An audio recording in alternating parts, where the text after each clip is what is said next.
Hi everyone, this is the dispatch for Tuesday, June 2nd. We begin with Psalm 104 and then we move to the book of Ezekiel. We've been there recently.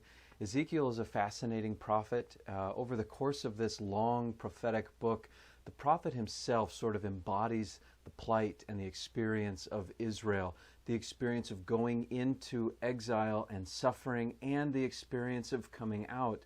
And so when you look at the trajectory of the whole prophet, there is almost a feeling of resurrection, of death and resurrection. In fact, it almost becomes explicit when Ezekiel is talking about the valley of dry bones and God's Spirit breathing life into the dry bones, which is a metaphor for the people of Israel.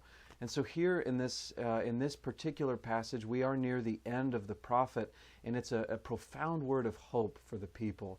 It's a statement that they had been punished for their treachery, for their iniquity, but that God was gathering them back together, that God was bringing them home, and that God would never again be turned away from them, that God's face would be upon them forever.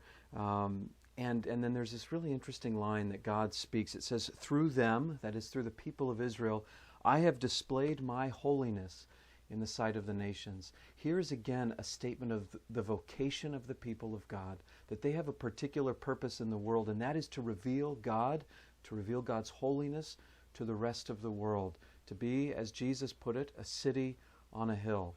A fascinating book. So here's just a glimpse at some of what Ezekiel the prophet is communicating to the people of Israel. And then we close again with Romans chapter 8, just a couple brief verses that speak of the way that the Spirit of God participates in our prayer. It says that the Spirit intercedes for us when we don't know how to pray.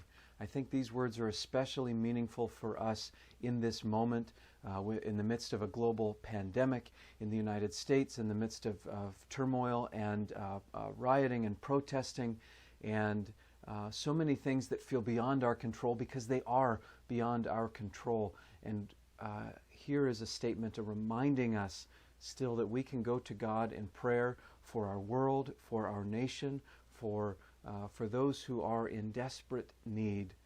We don't have to have the words. The Spirit gives us the words as we pray. So don't stop praying. That's all for today. I hope you have a great day, and we will see you again tomorrow.